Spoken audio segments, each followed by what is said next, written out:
नमस्कार, मैं जफरुद्दीन, आप देख रहे हैं एसएसएन नेटवर्क। आपको बता दें कि मेवात में पुलिस का आतंक कम होने का नाम नहीं ले रहा है। आए दिन कोई ना कोई गरीब आदमी को मेवात की सीआईए पुलिस अपना शिकार बनाती रही है। निर्दोष लोगों को शक की बुनियाद पर पुलिस उठाकर थर्ड डिग्री का इस्तेमाल कर पैसा वसूलने का भी कारोबार फल फूल रहा है। आए दिन पुलिस की बर्बरता देखने को मिल ही जाती है। मेवात की सीआईए पुलिस जिसको जब चाहे, जहां चाहे, जैसे चाहे उस समय गिरफ्तार कर सकती है। मेवात के भोले भाले लोग पुलिस की तानाशाही से परेशान हैं और पुलिस के खिलाफ कोई सुनने वाला भी नहीं। यहाँ तक कि मेवात के नेता और समाज सेवी भी मदद करने से डरते हैं और मीडिया तो खासकर पुलिस का गुणगान करने में जुटी रहती है। ऐसा ही वाकया जिला मेवात के खंड पुन्हाना के नई गांव का सामने आया है। पीड़ित मुबारक ने बताया कि मैं एएमयू पब्लिक स्कूल बिछोर की बस चलाता हूं। मेरा अभी तक कोई भी आपराधिक रिकॉर्ड नहीं है। गत दिनांक 24 अप्रैल को मैं बच्चों को स्कूली बस में लेकर एएमयू पब्लिक स्कूल बिछोर छोड़ने पहुंचा और जैसे ही मैंने बच्चों को स्कूल में छोड़ा तो इसके बाद सुबह करीब लगभग 10 बजे अचानक एक गाड़ी में सवार होकर सिविल ड्रेस में 6 से 7 व्यक्ति आए, जिन्होंने अपने आप को पुन्हाना का सीआईए कर्मचारी बताया और मुझे गिरफ्तार करके पुन्हाना सीआईए थाना ले गए। मैंने उनसे अपनी गिरफ्तारी का कारण पूछा तो उन्होंने मेरे साथ रास्ते में ही मारपीट शुरू कर दी और मुझे थाने में बंद कर दिया। मेरे साथ मारपीट करने वाले पुलिस कर्मचारी, जिनका नाम अकबर, वसीम, सखावत, प्रदीप, राजकुमार बताए जा रहे हैं, जो मुझे उनकी आपसी बातचीत से पता चला था। बाकी 2 कर्मचारियों के नाम मुझे पता नहीं, सामने आने पर उन्हें भी पहचान सकता हूँ। पीड़ित मुबारक का कहना है कि मैं निर्दोष होने के बावजूद पुलिस की यातनाएं झेलता रहा और रहम की मन्नतें मांगता रहा। यहाँ तक कि मेरे कानों और मुंह के अंदर तक भी जो करंट लगाए गए, मुझे बड़ी परेशानी, निर्दोष होने के बावजूद मुझे बड़ी परेशानियों का सामना करना पड़ा। लेकिन उन जालिम पुलिस की वर्दी में गुंडों ने मेरी एक ना सुनी और मेरे परिवार से 2 लाख रुपए की रिश्वत लेकर मुझे रिहा किया गया, जबकि मैं एक गरीब आदमी था। मेरे पास कोई कमाने खाने का कोई इस तरीके का संसाधन नहीं था। बस मैं स्कूल की बस चलाकर अपने बच्चों का गुजारा किया करता था। एक और तो सरकार कहती है कि देश में भ्रष्टाचार खत्म करेंगे, लेकिन यहाँ तो खुलेआम डकैती डाली जा रही है। वैसे तो हरियाणा का गब्बर सिंह कहा जाने वाला गृह मंत्री अनिल विज का साफ कहना है कि किसी के साथ पुलिस जुल्म ना करे वरना कड़ी कार्रवाई होगी। लेकिन ऐसे में देखा जाए तो मेवात की सीआईए पुलिस के दिल में तो विज का भी खौफ नजर नहीं आता। पीड़ित मुबारक के परिवार ने जिला पुलिस कप्तान नूह से मुलाकात कर उनके खिलाफ कार्रवाई करने की मांग की है। मुबारक के परिवार का कहना है कि पुलिस कप्तान ने कार्रवाई करने का भरोसा दिलाया है। आइए सुनते हैं क्या कहते हैं पीड़ित मुबारक खान के परिवार। क्या नाम है जी आपका?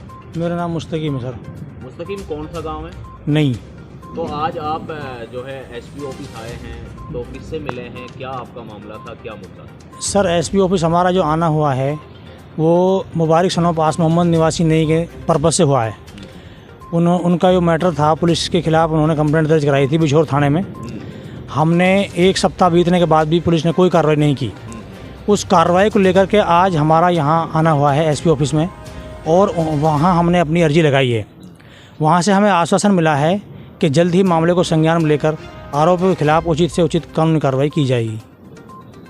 अच्छा, आश्वासन दिया है एसपी जी। तो ये क्या मामला था आप लोगों का? क्या मामला सर ये था कि 24 तारीख को ये स्कूल में बच्चों को छोड़ने के लिए जा रहा था, जो कि रोज़ाना का इसका मामूल था। अचानक से 7 आदमी गाड़ी में सवार होकर आते हैं जो विदाउट वर्दी के, और ये उसको उठाकर ले जाते हैं। उसके बाद में फिर हमें शाम को पता चला कि भाई उसको पुलिस पकड़ के ले गई है। उसके बाद में फिर हम वहाँ पहुँचने के बाद में हमने उसके बारे में जानकारी कलेक्ट करी तो उन्होंने बताया कि यहाँ कोई नहीं है हमारे पास। उसके बाद में फिर इधर उधर से जब जानकारी हासिल करी तो शाम तक हमने इसका पता लगाया तो ये साइबर सेल वालों के पास पहुंचा दिया था इन्होंने नूह में। वहाँ से इसका जो रिकॉर्ड वो खंगाला गया। उसके बाद में फिर ये पुन्हाना सीआईए के पास वापस भेज दिया। इसके नाम से कोई भी एफआईआर या कोई भी क्रिमिनल रिकॉर्ड नहीं पाया गया। उसके बावजूद फिर हम उनसे अर्ज लगाते रहे, उनसे गुजारिश करते रहे, उनसे रिक्वेस्ट करते रहे कि सर आप इसको रिहा कर दीजिए, इसके पास कोई आरोप नहीं है, ये आरोपी नहीं है आपका और इन्होंने कोई अपराध नहीं किया है, आप इसको बाइज्जत पर रिहा कर दीजिए। तो उन्होंने इसको नहीं छोड़ा और हमसे झूठा आश्वासन देते रहे कि हमारे पास नहीं है, हमारे पास नहीं है।